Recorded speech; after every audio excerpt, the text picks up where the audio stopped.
Inravio.com.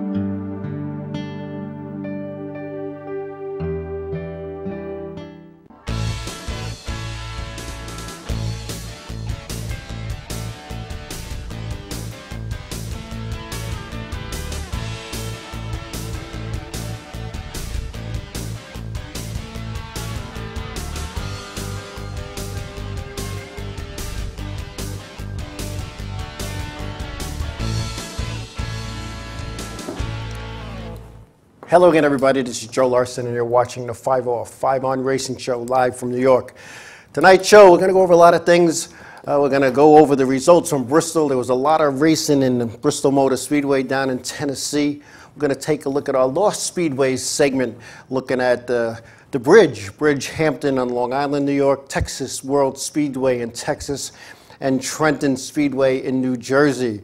We have some announcements coming out of the Kasey Kahne camp as well as the Elliott Sadler camp, so we'll be talking about that.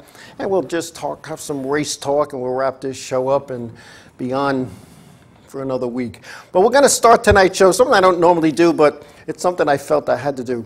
I'm going to dedicate tonight's show to the late, great Tiger Tom Baldwin. Tom Baldwin lost his life 14 years ago at the Thompson, now called Motorsports Park, in a racing accident. Tom Baldwin, in my opinion, had to be one of the toughest, fiercest competitors I have ever seen, and I've seen most. I had a personal relationship with Tom Baldwin, and I was the race director on that fateful night, and for a long time, it bothered me. It bothered me that it rained all day, and there was talk of, we got to cancel this show, but the powers to be down south in NASCAR headquarters said there's no other time to get it in. There's a window. So we got the track dry, but we never got the grass dry. Tom Baldwin, being the fierce competitor that he was, they say that he would have kicked my butt if we didn't run that race, so we ran the race. He hydroplaned through the water, hit the light abutment, and the rest, as I say, is history. Yesterday, just about any racer that knew him at many places, they all celebrated with a white Russian in memory of the drink that Tom Baldwin so loved. Now, Tom Baldwin, like I said, he was a fierce competitor. However, he was the type of guy you could pull up a tire, pull up a rim, and talk racing and get schooled on racing. Tom Baldwin was looking to start another modified series down south because he wasn't happy with the NASCAR series. He just wasn't happy with the way things were going on. Him and I chatted, and he actually asked if I'd come along and be a race director or something in that nature with him, and I said we could talk about that. And it was just weeks prior to that fateful night. But I want to share with Tom Baldwin because he wasn't all tough guy and gruff. I had left my NASCAR uniforms at home on the coat rack. I was already at the hotel up in, we used to say in Auburn, Mass, because it was close to Thompson, believe it or not. And I'm calling just about everybody I know that's coming up from Long Island to see if they could swing by my house and get my uniforms. The only team left was Tom Baldwin's team. So Steve Halpin, who was a big part of Baldwin's team at the time, said, no problem, we'll get him, we'll bring him up. Tom Baldwin walks into the garage one day. It was at Stafford Motor Speedway, actually, and there he is. He's going to play official. He walks into the hall, he's looking around, going through the books, going in the lockers, like he owned the place. And everybody's looking at him. And they said, Tom, what are you doing? He goes, well, if I can't beat them, I might as well join them. And we all got a good laugh at that. I got my uniforms, and Tom Baldwin went over to his hall where his car was waiting. Next thing over the radio, I got, Joe, can you come to the office, please?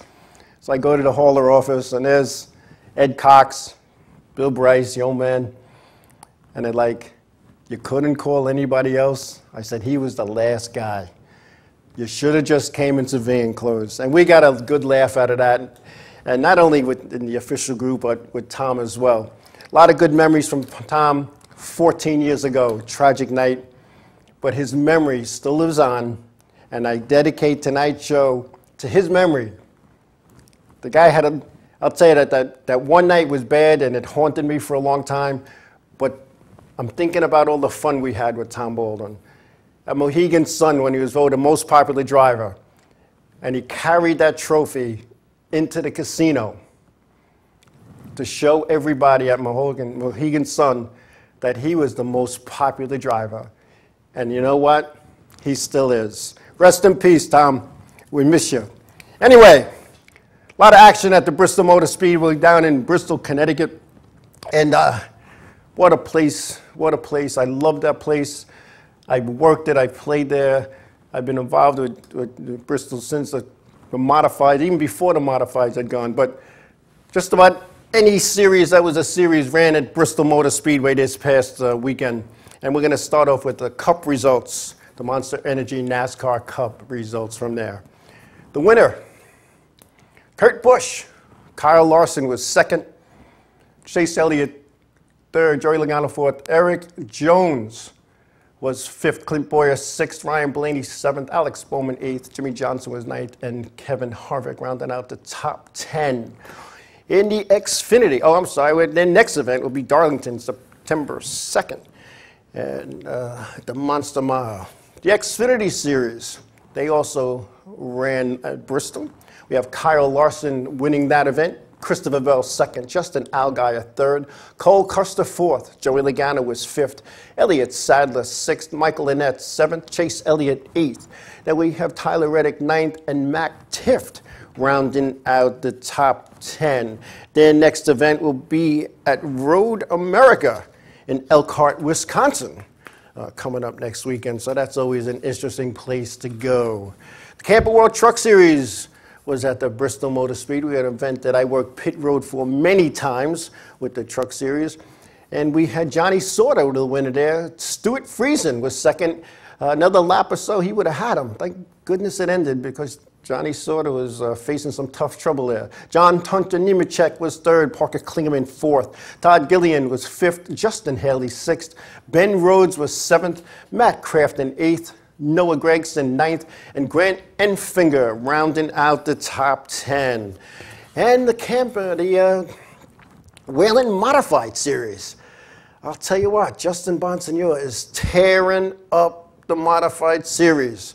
Justin Bonsignore took his 6th win in the Whelen Modified Tour Series, followed by Chase Dowling. Robbie Summers was third. Patrick Emmerling fourth. Doug Colby fifth. Ronnie Williams sixth. Dave Sapienza seventh. Rowan Pennick eighth. Burt Myers ninth. And Eric Goodale rounding out the top 10.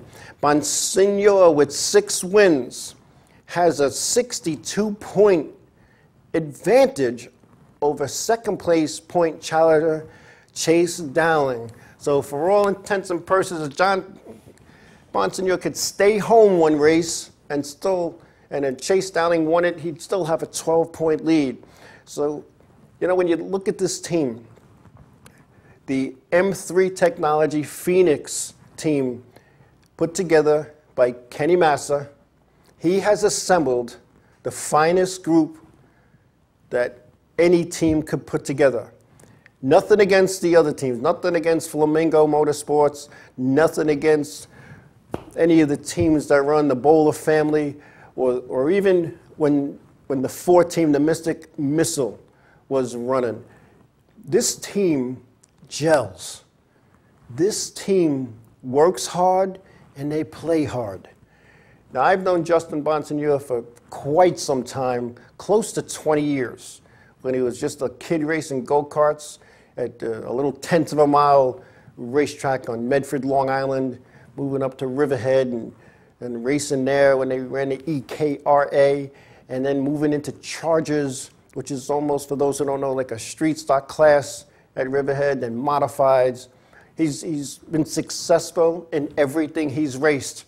And the only thing I feel bad about for Justin Bonsignore is it too late? Is it too late? Because the top 3 series, they're looking for young guys with access to a lot of money. In the racing world, Justin's not young anymore. You know, he's not 18, 19, 20.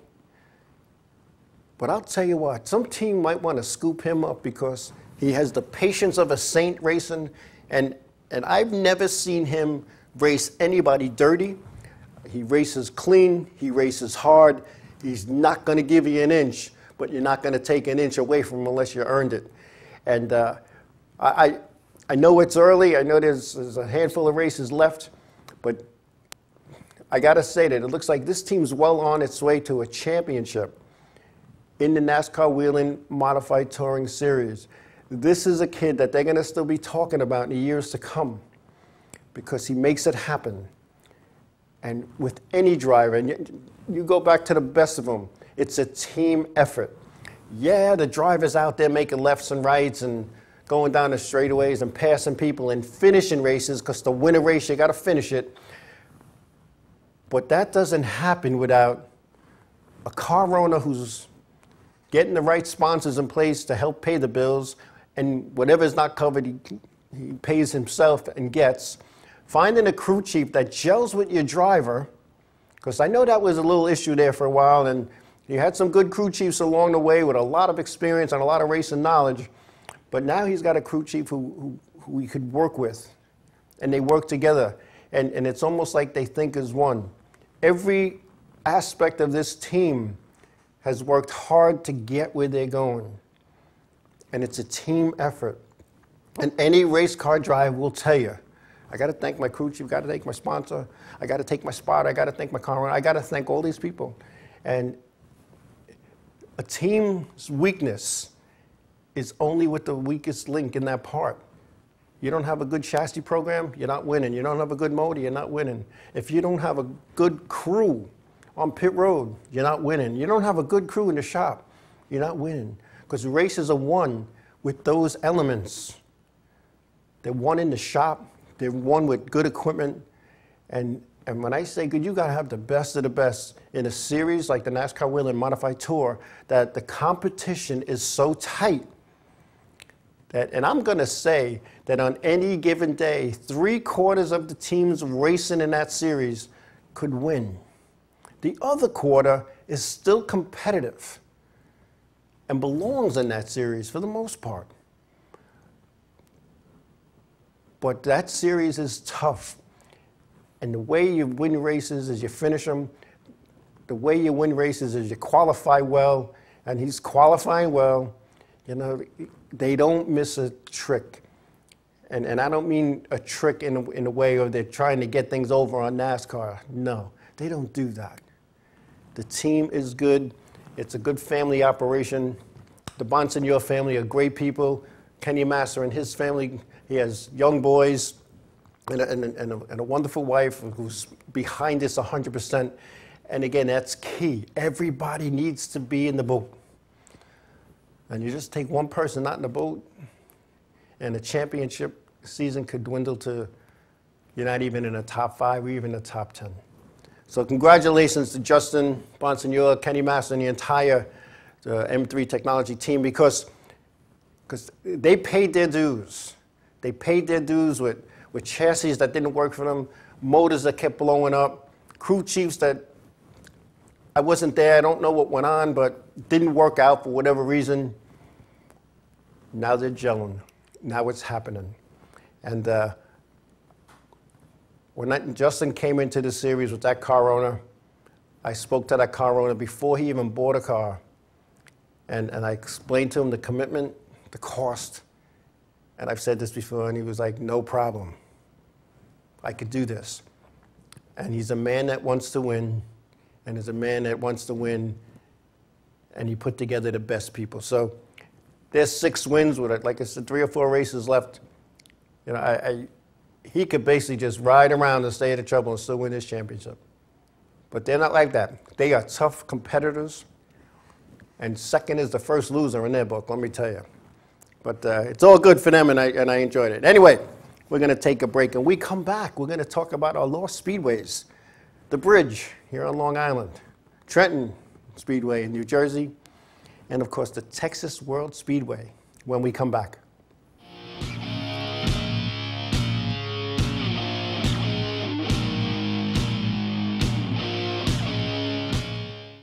Hey, what's... Oh, I was going to say what's up for some reason. Hey, we're Set It Off, and you're watching the Inravio TV network.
Village Music Shop of Mastic. 1-800-HEY-DUDE, your full-service store with personalized attention, school band instrument rentals and sales, music instruction on all instruments for all styles and age groups, for guitars, drums, amplifiers, PA systems, and accessories. It's Village Music Shop, 1495 Montauk Highway in Mastic. Call 1-800-HEY-DUDE or go to villagemusicshop.com. Hi there, this is Buddy from Less Than Jake, and you are listening to Inravio TV. You're probably watching it too. The world of advertising has changed. Radio, TV, and newspaper revenues have declined drastically. Why? Because businesses have realized that advertising return on investment isn't what it used to be. So what can we do about it? Well, that's easy. Advertise online. Own a local restaurant, real estate agency, or even a national retail chain? Whatever your business, Inravio can get your message out there, and we can do it at a fraction of the cost. Call today and see the difference for yourself. This isn't TV. This isn't radio. This is Inravio.com.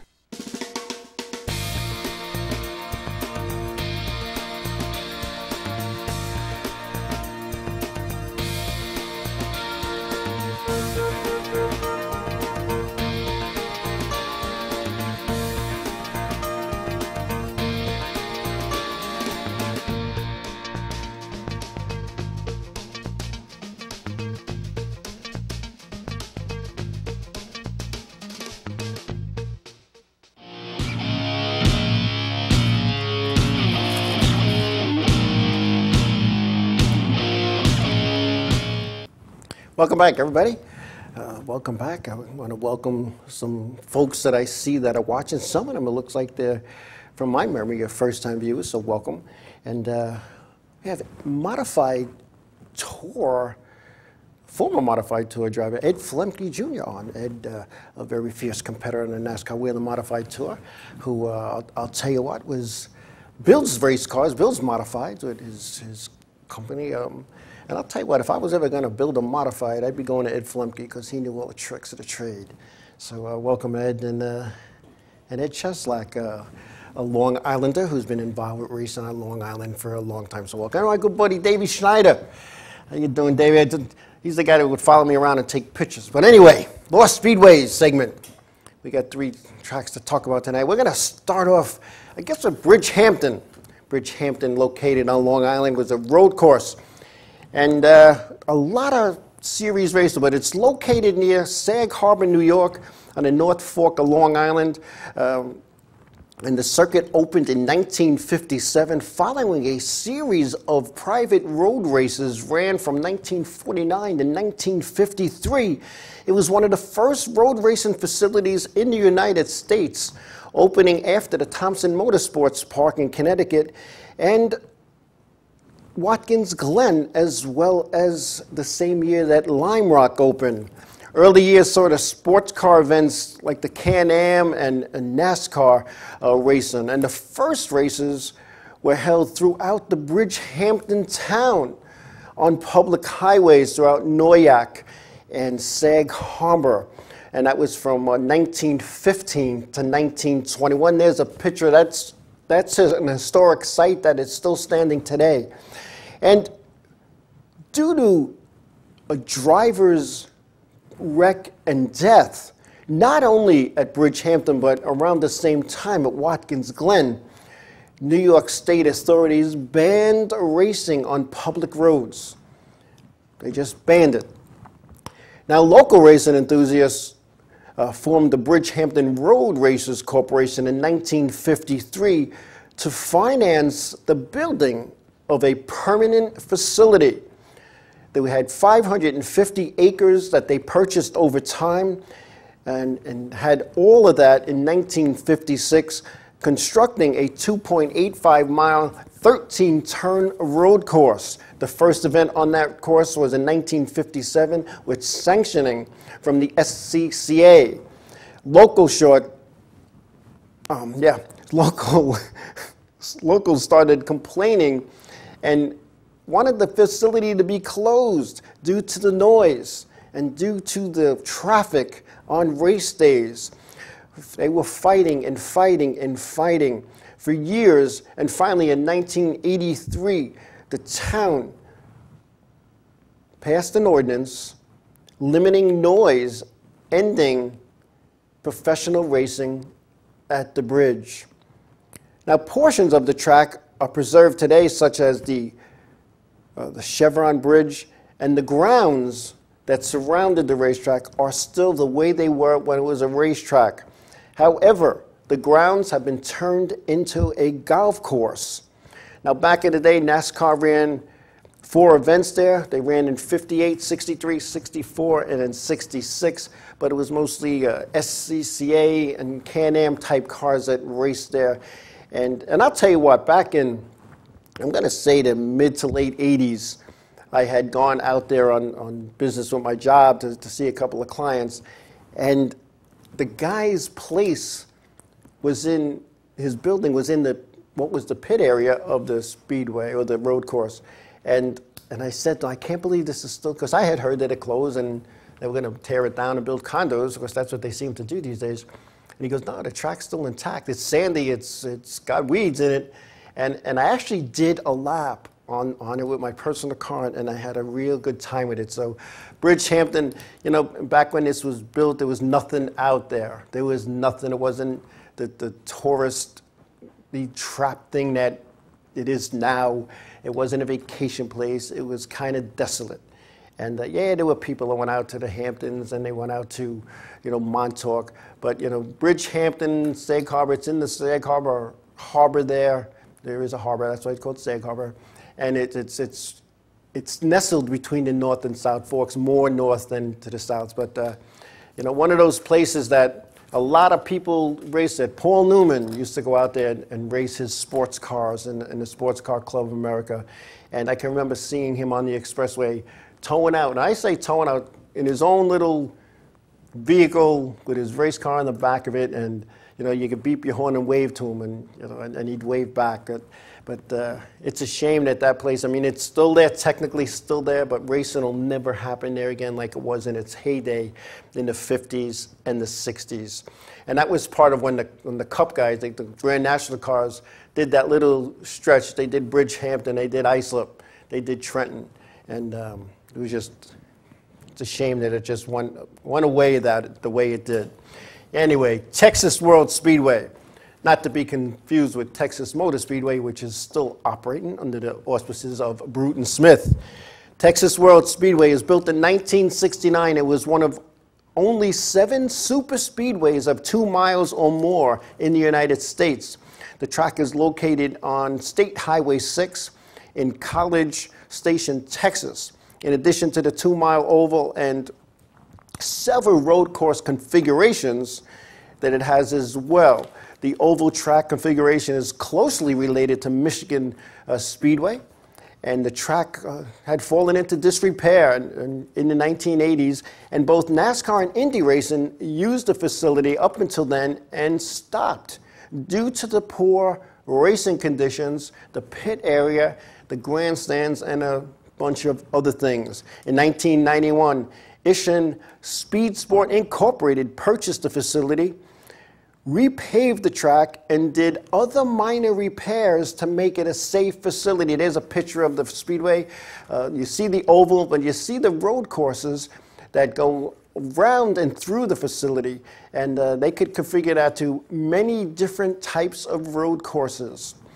ARCA raced there at the track until 1993, then withdrew and then the track was used as a test track for NASCAR teams to set up and get ready for Michigan, because testing was limited and you couldn't go to certain tracks to test more than a certain number of times. And they'd go to this track because it was D-shaped, the same miles. The only thing that was different was a couple of degrees of banking. So that became a test track. All 600 acres of the facility are currently used as a catastrophe storage facility owned by Gopart Incorporated. So when you have cars and things that are destroyed and flooded out by these superstorms and hurricanes and tornadoes, they sit there, they're used for parts, they're sold at auction, and that's what it's used for now. It's just one big giant junkyard of cars that they're trying to get rid of over time. So Texas World Speedway, I saw a lot of races on ABC's Wild World of Sports from the Texas World Speedway, and it was really interesting to watch and to see. So a shame that another racetrack in our lifetime has been shut down. And the last track on our Lost Speedways we're going to talk about is the Trenton Speedway in New Jersey. Trenton Speedway was opened in 1900 and closed in 1980.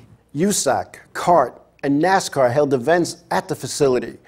It was a half-mile dirt track from 1900 to 1941, then a 1-mile dirt track from 46 to 1957, and then converted into asphalt, still 1 mile, from 57 to 1968. They added a dogleg with still an asphalt track in 1969, and it stayed in that configuration until 1980, and then became a 1.5 mile facility. Now, even though it started in 1900, the track, and they ran a couple events in 1900, but didn't run regularly until 1907. Now, regular racing began in 1912, and it ran regularly until 1941. But once closed, the place became a UPS hub and a grounds for sculpture park. Now, I don't know what the grounds for sculpture part is, so I think we have some people from New Jersey watching the show tonight. So if you could share that with us. I don't know, it's just a bunch of sculptures that are just sitting there and people walk around and go, ooh, ah, take pictures, have a Kodak moment, but a sculpture park. A small housing development is on the property as well. Now, AAA and USAC raced in the early years, from 57 until 79. Janet Guthrie made her first IndyCar appearance there in 1976. The NASCAR Cup Series ran 8 events at Trenton in 58, 59, and then from 67 to 82. A Cup event sanctioned for 1973 was rained out and never rescheduled.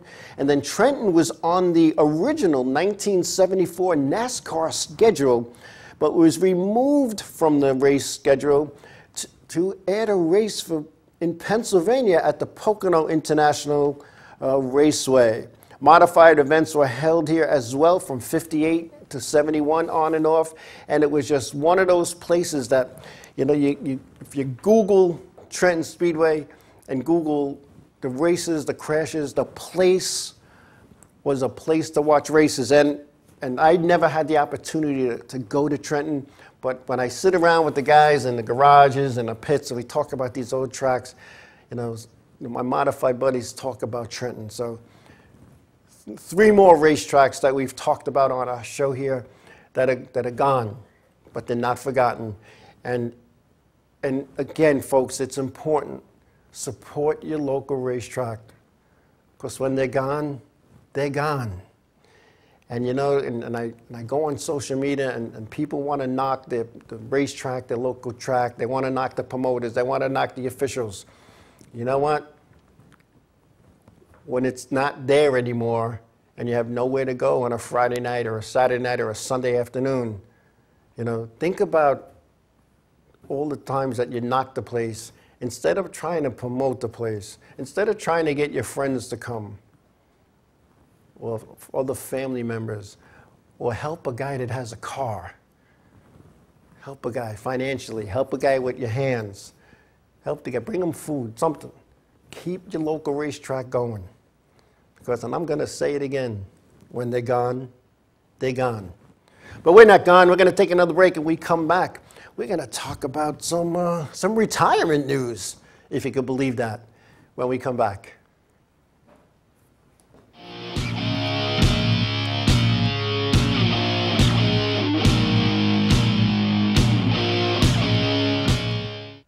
Hi, I'm Remington. I'm Emerson. And I'm Sebastian. We're Palais Royale, and you're watching Inravio TV. There we go. The world of advertising has changed. Radio, TV, and newspaper revenues have declined drastically. Why? Because businesses have realized that advertising return on investment isn't what it used to be. So what can we do about it? Well, that's easy. Advertise online. Own a local restaurant, real estate agency, or even a national retail chain? Whatever your business, Inravio can get your message out there, and we can do it at a fraction of the cost. Call today and see the difference for yourself. This isn't TV. This isn't radio. This is Inravio.com. Hey, this is Chris Less Jake, and if Inravio.com spots you at an event wearing this bracelet, they will give you $100. Village Music Shop of Mastic. 1-800-HEY-DUDE. Your full-service store with personalized attention, school band instrument rentals and sales, music instruction on all instruments for all styles and age groups, for guitars, drums, amplifiers, PA systems, and accessories. It's Village Music Shop. 1495 Montauk Highway in Mastic. Call 1-800-HEY-DUDE or go to villagemusicshop.com. Hi, this is Mike Jarecki from My Race News, and you're watching the Inravio TV network.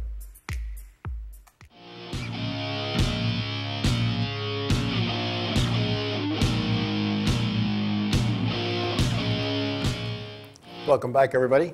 Hey, just scrolling through to see who's on and chatting and in Facebook Live. Again, I want to welcome Cookie Visconti, who's still recovering from a little hip thing he has going on, and you know, I guess he got the nurses to put this on for him. So welcome, Cook. Warren Olson, longtime flagger, many series, many racetracks. I know he went to Trenton. Maybe he could tell us what a sculpture park is.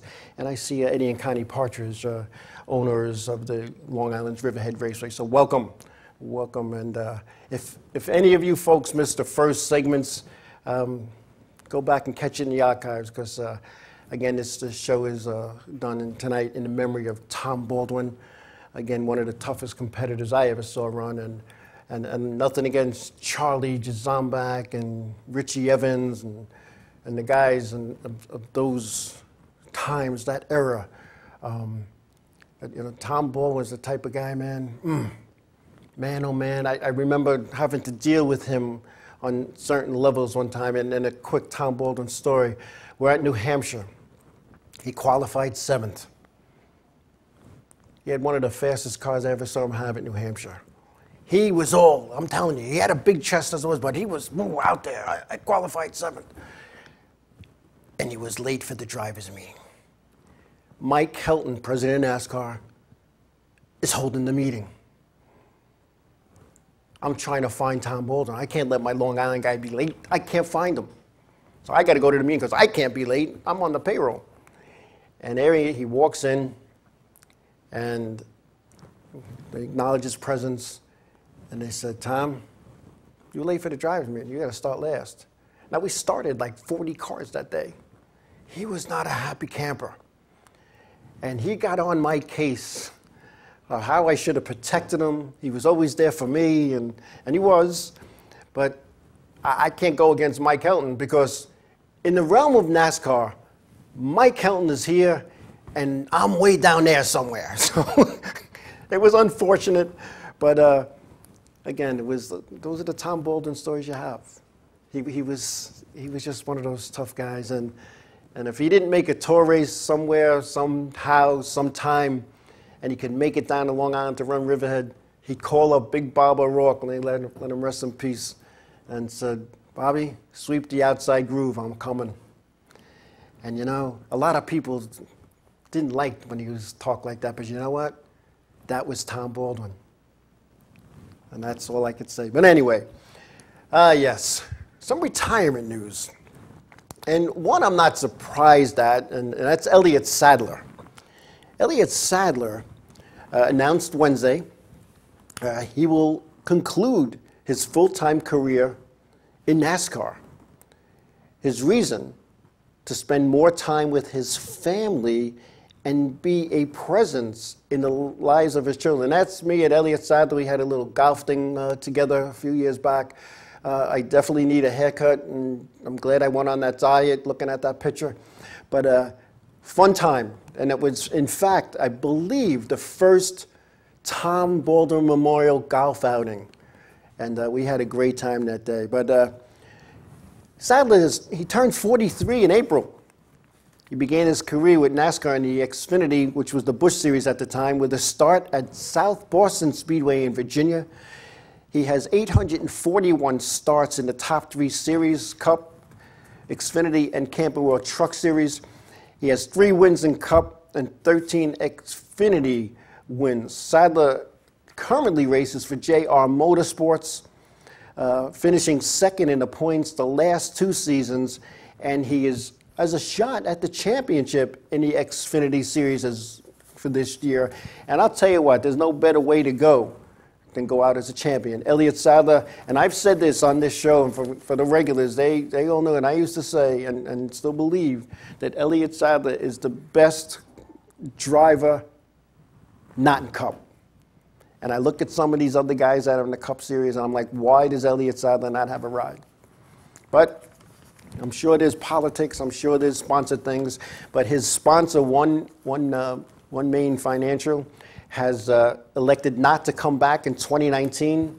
Could that be a reason? I don't know. But I know what it's like when I stopped doing my every weekend NASCAR thing from February to October. I looked back and I said, wow, I missed a lot of stuff. I missed my kids, some of the stuff that they did. I missed some of my family stuff. Racing. My family wasn't into racing. Yeah, there was one part of my family that was, but for the most part, my family wasn't into racing. And I missed a lot of things. They'd schedule things on a Saturday, and I'd be missing it because I'd either be at Riverhead, or I'd be at a tour race, or I'd be at a Cup race, or an Xfinity race, or Camping World Truck Series race, wherever NASCAR sent me that weekend. But it's good to see him going out on top, and I wish him well in his endeavors. Elliott Sadler, he was one of the good guys. The other announcement came out of the Kasey Kahne camp. Kasey Kahne sent out a little notice, I guess. Myself and Kasey Kahne, I believe that was at Martinsville Speedway. And I had like 2 necks back then. But he's calling it quits. As he put it, racing has taken its toll on his quality of life. The 2004 Rookie of the Year has been racing in the top series 14 years. Now, here's one of the things that I see with racing today. Some of these, I'm going to call them kids. I'm 60 years old, so if you're in your 30s, you're still a kid to me. Some of these kids today, they start racing go-karts at like 5 years old and work their way up to bandoleros, legends, some stuff in their local racetrack. Then they do a touring series, whether it's K&N or modified tour. And by the time they're 20, they already raced 15 years and spent just about every weekend at a racetrack. And what's happening today is these guys, they're paid decently.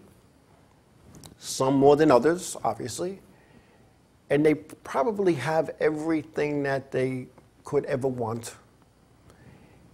And they sit back and look and says, you know what? It's a risky business. I'm going to get out while I still have my brain. I still have my limbs. I'm not walking weird like unfortunately Mark Martin does, with all the injuries he had, or the limps that some of these guys have, and like Jerry Cook, who's got numerous surgeries from all his bumps and grinds in the modified series, racing well into, you know, his older age. And these young guys today, you know, you look at, you know, some of these guys, they just packed it in and said it's time. They still have the talent. They still wanted Stewart Haas Racing, wanted to bring him back in 2019. And I look at these things, you know what? I got to respect those decisions. See, years ago, and I'm going to say the 50s, 60s, even into the 70s, with these racers, they were owner-operators. They weren't driving for a team, and this is how they fed their family. These guys go on contract. They get their annual salary, and some of them get percentages of the purse money based on finishes and poles and whatnot, and winning certain awards throughout the year. But think about this. Think about, and one of my old bosses at UPS said this to me. He goes, think about if every weekend I took you to the ice cream parlor and we sat there every Saturday or every Sunday and ate ice cream. And I said, man, well, you know, that would be fun. He goes, you do it every weekend, 52 weekends a year. In racing, it's more like, you know, with testing and practices and stuff, and all-star races and 2 weeks or 10 days at Daytona, 50 times a year or 40. We'll say 40 times a year for 15 years. That's 600 weekends that you lost. And after a while, it's going to be, oh, do I really have to? And once you lose that competitive edge, and you know, in Kasey Kahne's case, he's not winning like he was, he's not qualifying like he was. It's not fun anymore. And I understand where they're coming from. Because when racing stopped being fun for me, for whatever the reasons, and those in my circle close to me know, but when it stopped being fun for me, I said, ooh, time to go. Time to get back and maybe go play golf, go fishing, hang out with my kids, and stuff like that. So I understand. Kasey Kahne, he's racing since he's 5 years old. He's been racing like most of his life. Sure, the guy has things to fall back on, just like Elliott, Sadler. They have family businesses that he could do, and again, get involved with his children, and that's big. And you know, so I stayed away for a little while. Now, you know, I mean, I've been doing this show for over 7 years. But when you look at that, when you look at what's going on in racing today, it's not like it was. And I never thought I'd be saying this, because I remember as a kid at Lost Speedway back in the mid-'70s. And there was old guys in front of me, and they go, back in my day, you know, they didn't race like this, and back in my day, you know. And I remember turning around to my uncle, I said, I hope that's not us, you know, when we're old going to the races. And, you know, he would just laugh, but you know what? It's us.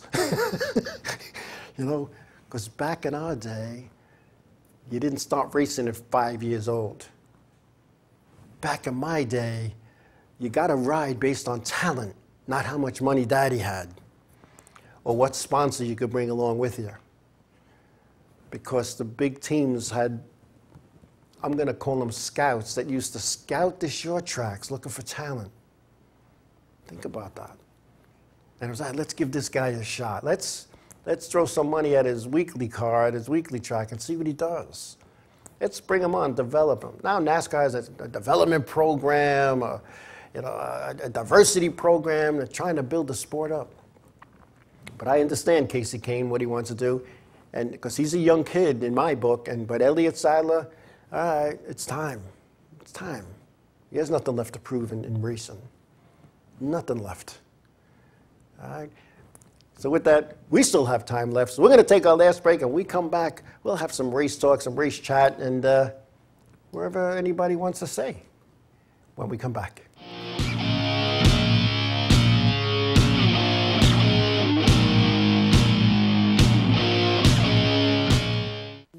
Hey guys, this is Jibs from Ocean's 8, Alaska, and you're watching Inravio TV Network.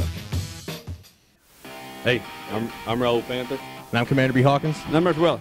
We're some of the proto men. If we see you without this bracelet, you get punched in the But if you have this bracelet from Inravio.com, you can win $100. Put one of these on, or else.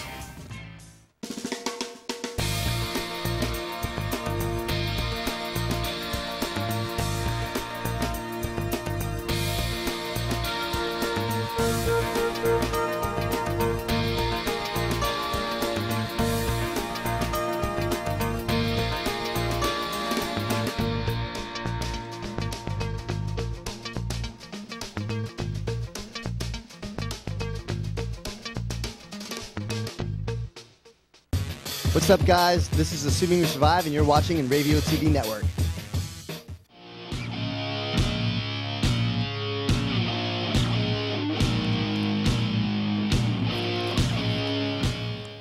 Welcome back, everybody. We got about 11 minutes or so left. Again, I want to talk about weather. I saw somebody post something on social media congratulating the weatherman for winning the championships in every division at most racetracks. And although I laughed, it was funny. But I'm telling you, if I'm a track operator, a track owner, or a promoter, it's not funny. You have a short window, maybe 20 weeks, maybe 26 weeks. And if you're losing a quarter of your nights in the course of a season to weather, that hurts. That hurts. And I know some promoters would drag it out and drag the officials and drag the teams out to the racetrack and hoping for that little window of blue sky to race and collect pit fees and sell tickets and make you sit there all day. And then you'd be all upset because they'd end up calling the show. Who bought fuel, who bought tires, who made the trip to the racetrack, who went to the store and bought food for the day and stuffed a barbecue hoping it's going to happen, and it don't happen. So people used to get upset with that. Oh, they should have called it earlier. Now here in Long Island, we have a owner promoter who calls it as soon as he thinks, you know what, it's not going to happen. Whether it's the night before or early that morning, to save people money and travel expenses, fuel, this, that, and the other thing. And people are complaining.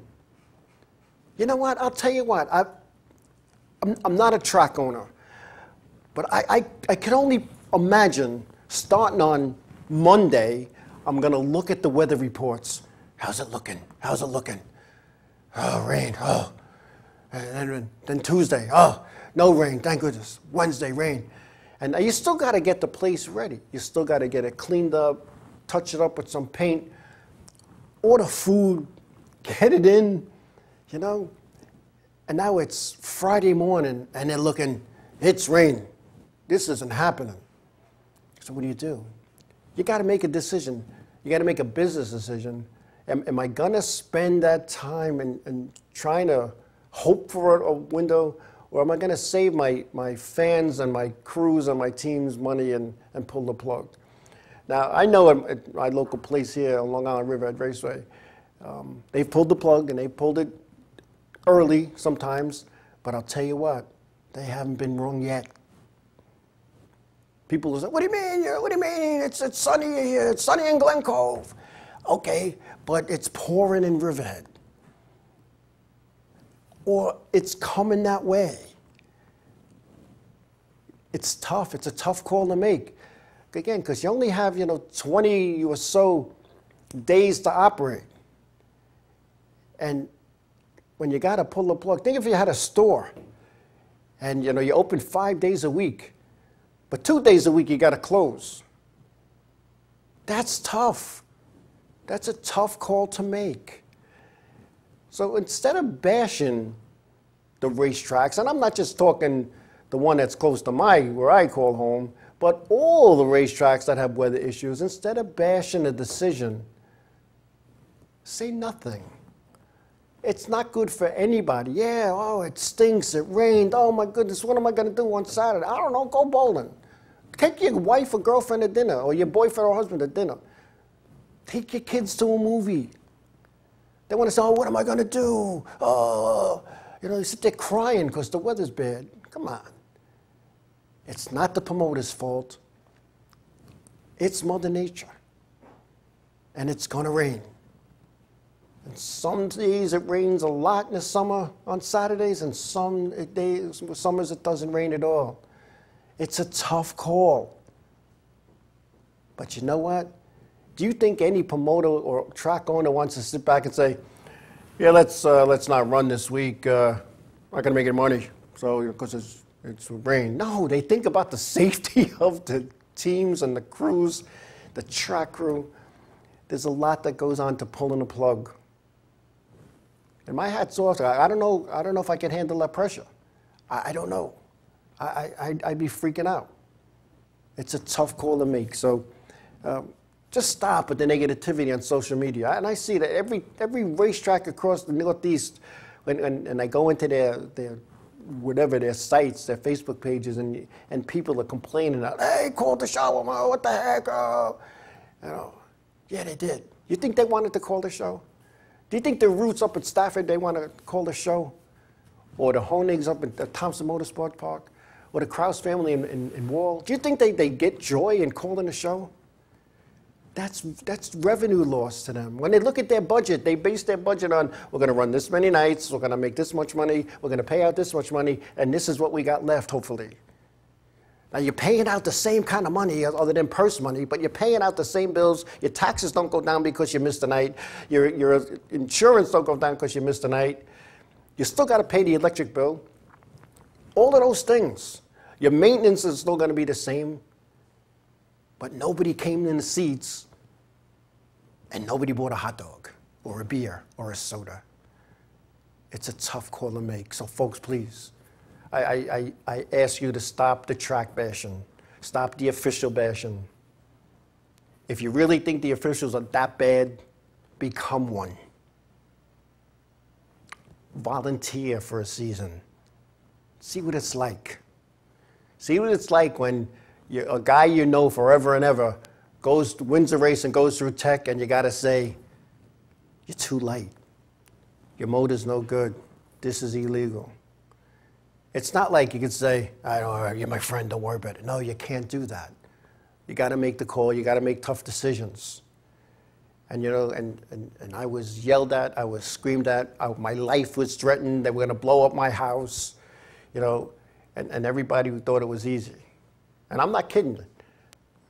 There were calls to my house and told my wife and kids, they told my wife, get out, we're blowing up the house. Joe messed up, you made a bad call. And then they watched the video when they're calm. Oh, maybe, no, maybe, you know. You just need to do that, you know. And 22 figure 8, thank you. I was hoping somebody would catch that. But it's a tough thing to do, and it's a tough way to operate. And when you're looking at the weather, and I remember Barbara and Jim Cromedy, they'd start calling me if the weather looked bad, like on a Tuesday, Wednesday. Joe, what do you think? What do I think? I'm not a meteorologist. I'm a marketing guy. I don't know. What do I think? You know, hope for the best. And I tease people. I said, I have a rock in my front door that I judge the weather by. If it's dry, it's sunny. If it's wet, it's raining. If there's white stuff on it, it's snowed. And if it's not there, I might want to go in the storm cellar because there's a tornado or a hurricane. I don't go by what, the guy says on the weather report, because, you could watch 5 different channels of weather and get 5 different things of what, our computer models say it could do this, but it could do that. But we got this. You wake up that morning, that's what you got to do. But really, stop bashing your racetracks. I hope this segment of Lost Speedways wakes some of you up, because I was there when Freeport closed, and I was there when ISUP closed. And I, too, at the time, said, wow, what are we going to do? And I was one of those guys that complained. I was one of those guys. But the difference was there was no social media. So I had to complain face to face with somebody, nose to nose, toe to toe. Couldn't even use phone muscles then because they had one, little old lady that answered the phone. She's just answering the phone. Stop bashing. Because when the tracks are gone, they're gone. And I don't see any municipality letting anybody put up a racetrack anytime soon. I pray to God that they do. I really do. I pray to God that somebody has enough money and enough political influence that they get a racetrack, another racetrack built, not only on Long Island, but anywhere in this country. Adirondack Speedway, upstate New York, with state funding, had trouble functioning and getting opened. Just saying, folks. And I don't mean to make this a negative little chat thing, but we got to be real here. We have to be real. And it's not like it used to be years ago. It's not like it used to be years ago. You could race 5-6 nights a week and not even have to travel that far. The 40s, the 50s, the 60s even. In the 70s, they started drying up the racetracks. And in the 80s, they started closing. You don't want that to happen. And some of the people that are involved in racing today weren't even born in the 80s. They don't know what it's like back then. They don't know. They don't know what it was like. And you know what? You could almost make a living back then racing. No more. It costs so much to race. And I don't know. I don't know. And it's just one of those things. But anyway, got some people there asking me questions here. But, like this weekend coming up at the Himes Museum of Racing Nostalgia. He has the Old Timers Reunion. And if you're on Long Island Sunday, you need to go to it. Because you're going to see some guys that raced in the 50s and the 60s, some in the 70s, some even in the 80s, and talk about the old days. And watch their faces light up when you ask them. Or you walk around Marty's place and you look at some of the old cars and the old pictures and the old fire suits and helmets and you name it, he's got it. And I'll tell you what, I challenge you when you go, throw a name at Marty Himes Sr. Throw a name, erase a name from your past. He'll go like this. Stay there. Within minutes, he'll be out of a garage, out of a shed, out of his house, somewhere, and say, this is so-and-so, the guy you just asked about. And I got this on this date, and he has nothing written down. I got this at this date, after this race, at this racetrack. Challenge him. Because I've been challenging him forever, and I keep losing, he keeps winning. But anyway, before I close, I want to thank everybody who reached out to me this past week. I didn't say what was going on while we missed last week's show, but I was hospitalized for tests. Everything came out fine, sort of. I'm good to go.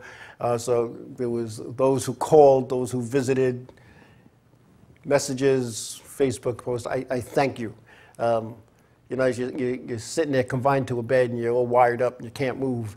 And you're kind of getting a little down on yourself. And then all of a sudden somebody calls you up and somebody brings you a cup of coffee or somebody brings you a couple of, bottles that you could drink and they make posts on social media and leave messages. It kind of builds you up. So I want to thank everybody for doing that. It wasn't nothing serious, so don't be worrying, but we're working on the issue and we'll get to the bottom of it. But again, I thank you and for all the prayers and stuff. I thank that too. So it's all good. Anyway, we're going to take a break. And remember, this Sunday, Marty Himes at the Himes Museum of Racing Nostalgia as his annual Old Timers Reunion. Stop by, check it out, talk to some drivers, and thank Marty for all he's done. And if you see a little jar, which isn't really that little, it's really big, and you might see some like green paper in there or silver coins, reach into your pocket and put it in there because Marty Himes does this out of his pocket. And the guy's, I think, going to be 77 years old. And his pockets are getting worn out. But anyway, I want to thank everybody for taking time out of your busy schedules today to watch and participate in the 505 on Racing Show.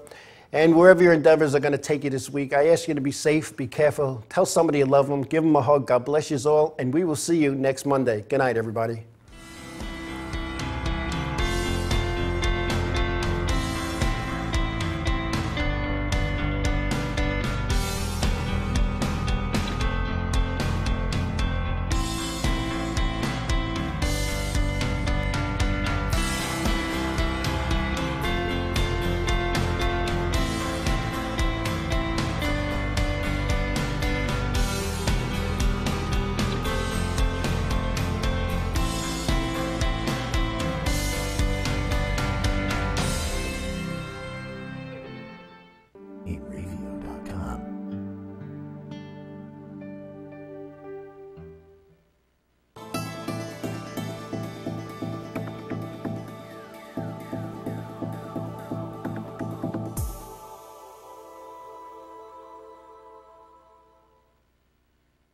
Inravio.com.